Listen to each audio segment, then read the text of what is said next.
Hello, my friends. Today is Thursday, October 24th, and here are three big important stories for today.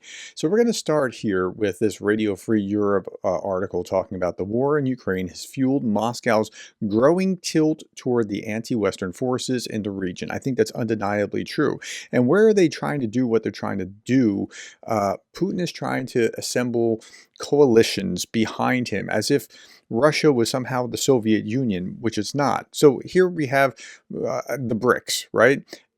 But he's getting this kind of glow of authority when someone like Guterres, the Secretary General of the UN, shows up and attends the BRICS. He doesn't attend he's turned down an invitation to the Global Peace Summit in Switzerland, but he's attending the BRICS, and that's really frustrating, I'm sure, to Ukrainians.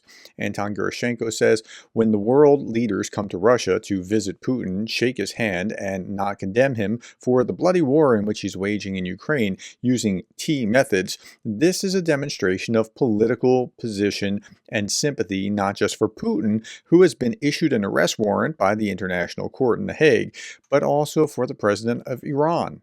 The presence of Antonio Guterres, the UN Secretary General, who ignored the peace summit in Switzerland, is fatal to the UN. Now, fatal might be too strong of a term, but it's really not helping the UN look like it has any authority or prestige.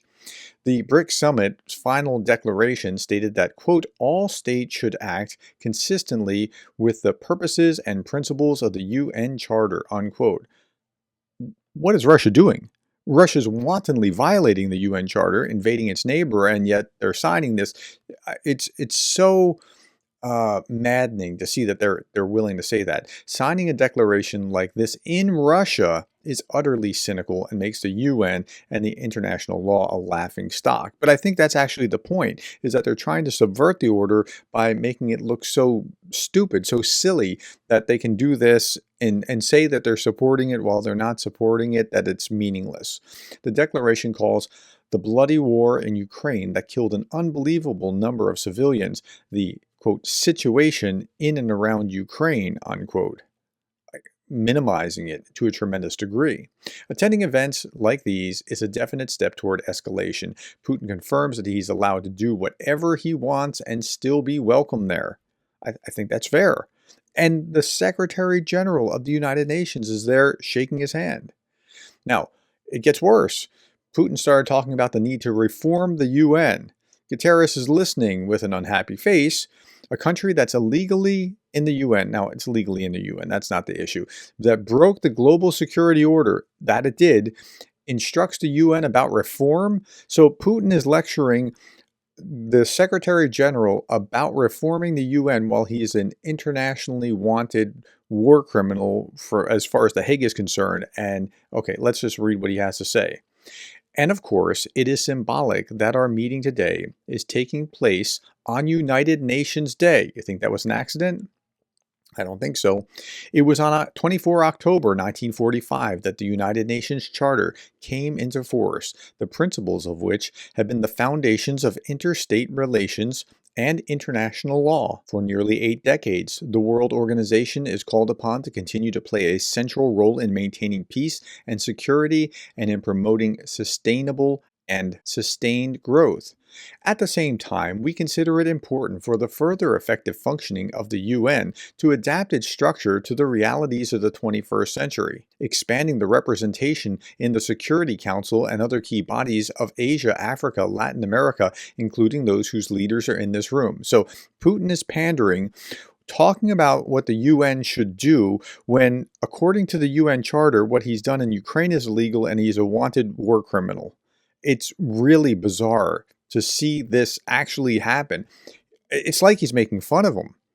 Reforming the UN development institutions and global financial structures is also long overdue. The weight of developing countries in the global economy has changed dramatically in recent years, but this, in particular, has not been adequately reflected in the governance systems of the International Monetary Fund, the World Bank, and other multilateral development banks.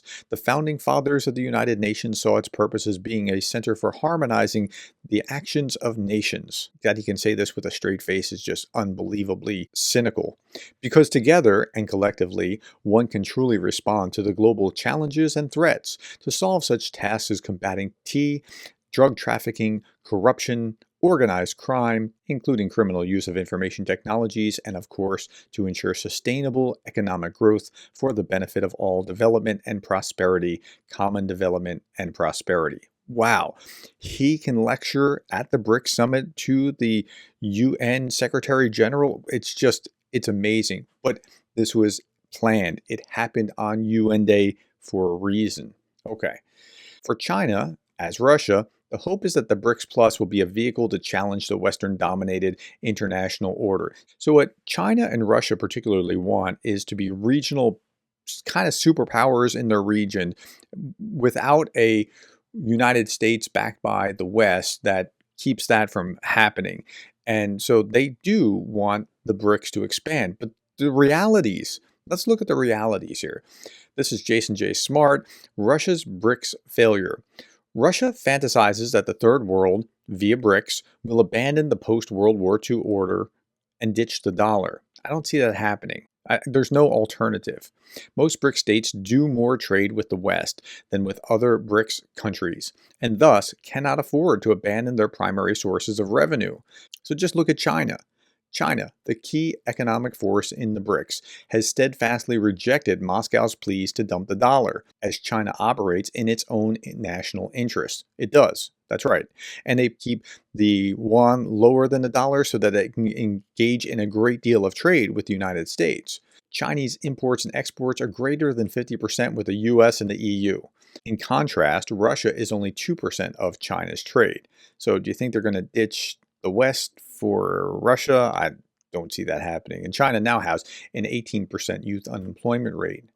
Militarily, only Russia and China have global aspirations, but China does not entangle its troops in faraway conflicts. It prefers economic means of entanglement in other nations. Russia, despite losing hundreds of thousands of soldiers last year, took less than 0.1% of Ukraine's territory. 0.1, not 1%, 0.1%. Russia, relying on Iran and North Korea to equip its army, has no capacity to offer broad military support to other nations.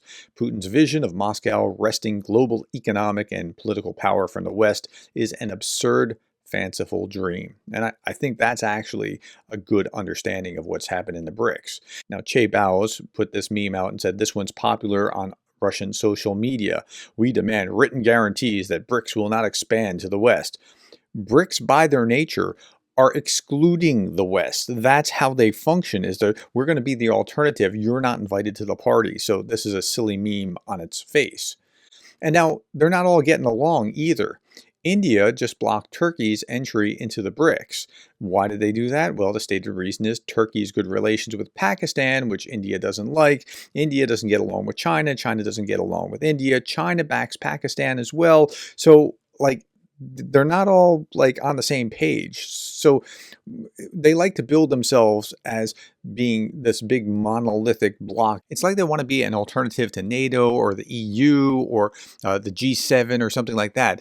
But those alliances are Nike, Adidas, Puma, Reebok, New Balance, Converse. And what's left to the BRICS are their countries. If they were brands, would be Vans and Fila and Asics and Saucony and Brooks, and right? And they're trying to be bigger and better. Oh, yes, you've got the greater amount of the world's population. But if you look at GDP, just withdraw China from that and look at GDP, they've got nothing going on. So the Institute for the Study of War summarizes very well the adoption of the Kazan Declaration on the second day of the BRICS summit in Kazan, Republic of Tatarstan on October 23rd, demonstrated that Russia has not yet secured the international support nor created the alternative security structure that the Kremlin desires. That's what they're going for, the alternative to NATO or alternative to the G7, that sort of thing, and they don't have it. Now, this was really interesting. Lukashenko spoke to Steve Rosenberg from the BBC during the BRICS summit. He told BBC Steve Rosenberg that Putin would never send the military from another country to fight in the special military operation, that would mean an escalation. He really said that. That's rubbish, North Korean troops fighting. That would mean an escalation of the conflict. Knowing his character, Putin would never try to persuade a country to involve its armed forces in a special military operation. Lukashenko said that. This guy who Putin persuaded to put nukes in his own country, who Putin used to put troops on the border, who Putin's borrowed military equipment from to the point that they really are vulnerable and aren't any threat anymore. That's what's happened here. So North Korea is not sending its military? I don't believe it. I say that knowing Putin's character. Russia's got enough people to conduct military actions. If that is confirmed, would you be concerned about it? It would be a step toward an escalation of the conflict. Okay, so even Lukashenko knows that it's a step toward escalation. And what are we doing about it? Now, the Russian media is reporting that the Russian Duma has ratified the treaty on strategic partnership between Russia and the DPRK, providing for military assistance. Now, this is what was signed back in like June. Putin just put it forward a little bit ago, and it's just been finally ratified, providing for military assistance in case of an attack on either side in cooperation of the fight against international tea and information security. In the case of the threat of armed aggression, the parties are obliged to immediately coordinate actions through bilateral consultations. In the case of war, the other party is obliged to provide military support in accordance with the UN Charter and national legislation. In accordance with the UN Charter and national legislation, these two who are